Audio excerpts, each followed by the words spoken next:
Kyler Murray is going to be playing football for the Minnesota Vikings next season. Former first overall pick. He's now going up to the Midwest, the top of the Midwest, for another reclamation project. Kevin O'Connell and company have made this famous.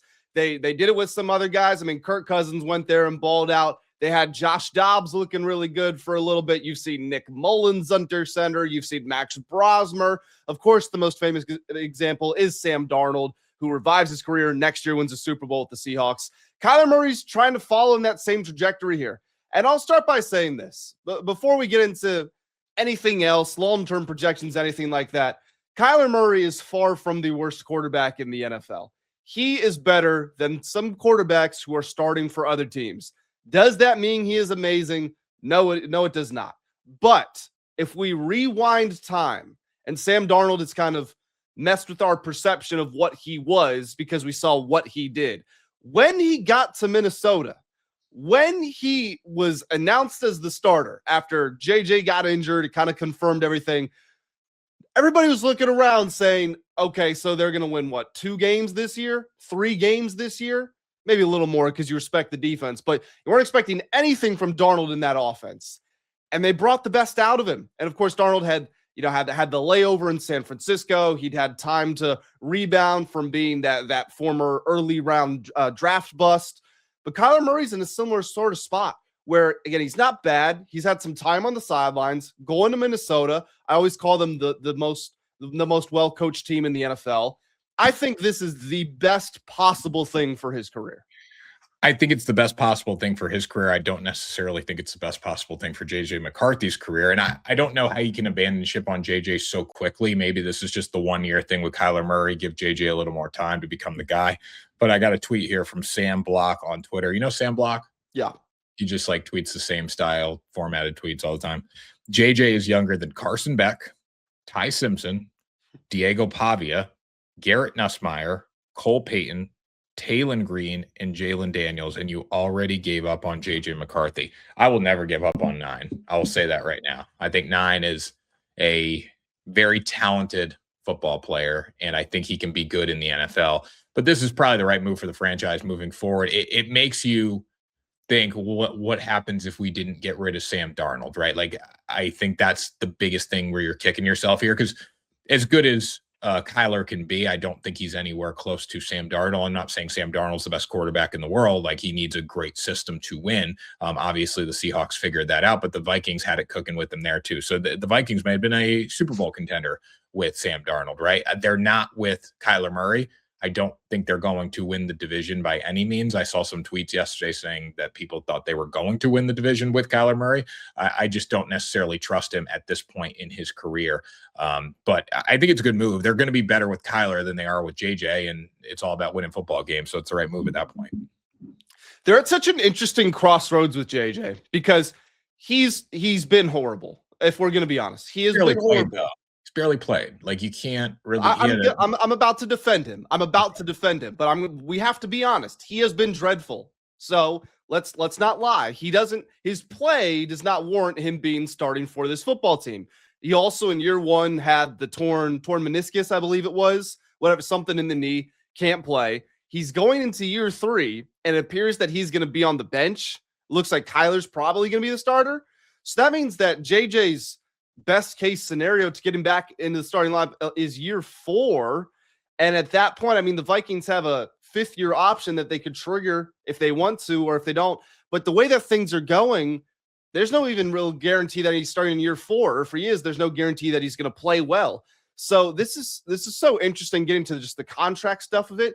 They could get to the end of the year 4, not trigger the deal, but then or not trigger the 5th-year option, but then re-sign him to bring him back. And at that point, where he's a 5th-year quarterback, he's in the spot Kyler Murray is in right now. He's in the spot Sam Darnold was at, where it's a high first-round draft pick who didn't have it working, needs to revive his career. So he's already set up to be that next guy that revive, which is so funny because they drafted him in the first round trying to get away from this stuff. They wanted their guy, but JJ has not proven that he can be that guy. Yeah, I don't think if they didn't trigger the 5th year, I don't think they bring him back. because I think it's just easier probably triggering the 5th year. I know you have to pay more if you didn't do that, but if I'm JJ's agent, I'm not, getting him back to the Vikings after them not triggering my 5th year option. JJ last year had, let's see, out of his 10 games, he threw an interception in 8 of them. He threw 2 interceptions in 4 of them. I think back to that first game against the Bears, where he wasn't necessarily good. And, the first half, everyone's saying JJ McCarthy's a bust after one half of football. I was one of those people saying that. And then the second half, he just comes out and lights the world on fire. And then we get the facial expression, whatever game that was. I'm not exactly sure, but you can't. I don't think you can give up on him just yet. But he's obviously not ready to be the starting quarterback. And if anybody can make KYLER Murray into a reliable quarterback again, which KYLER was not bad. KYLER was not a bad quarterback. He just wasn't a great quarterback. Can't win a Super Bowl with KYLER Murray. If anybody can do that, it's probably Kevin O'Connell here. And then most likely, if he is good enough, you probably don't let him walk because you got to learn from your mistakes with Sam Darnold.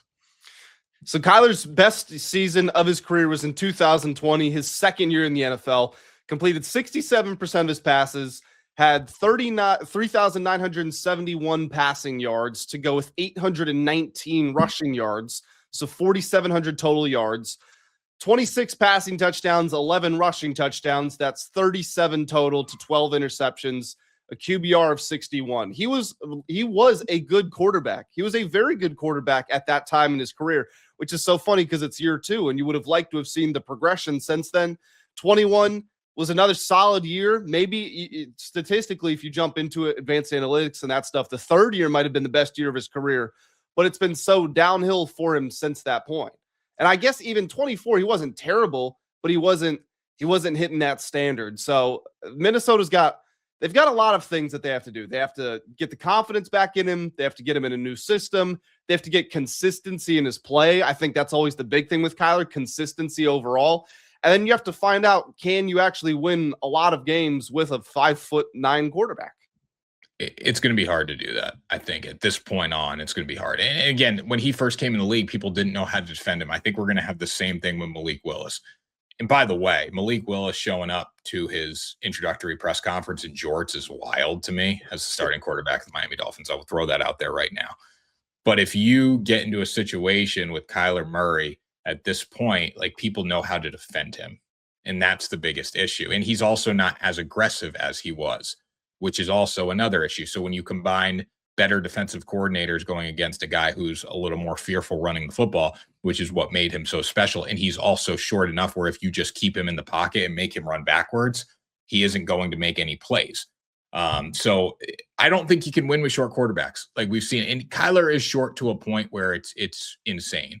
And he's also a guy who's not a great pocket passer if you keep him in the pocket. In the NFL, you need a guy who can win from the pocket. If you have a running quarterback, they still have to be able to win in the pocket. I look at Josh Allen, which is the complete opposite of KYLER Murray, but I guess they both play similar styles in the sense that they run the football. Josh Allen does not need to run the football to win games. It makes him a lot better if he is, but he can also beat you from the pocket, where I just don't think you can do that with KYLER. And ultimately, I don't think it's really going to work out. But this is what the Vikings needed. This is better than a Ty Simpson. Let me throw an option by you. Would you rather have Aaron Rodgers or KYLER Murray? KYLER Murray, not even close. I'd rather have Aaron Rodgers. For 1 year, I'd rather have Aaron Rodgers. I think KYLER Murray's better than Aaron Rodgers is right now, and he's half of his age. I think in Kevin O'Connell's system, I would rather have Aaron Rodgers. I'm not building for the future. I'm building one more year. But why? What's happening in that 1 year with Aaron Rodgers? You're going, the best case is what, 11-6, and you lose in the first round.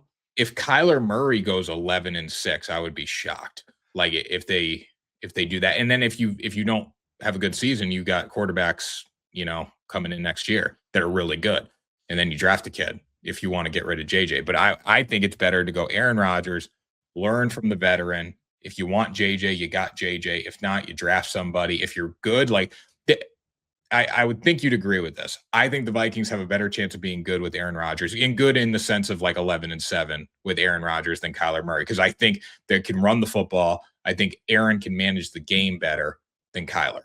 That's the reason I say that. I would disagree. Really? I think Kyler's better than Aaron Rodgers right now.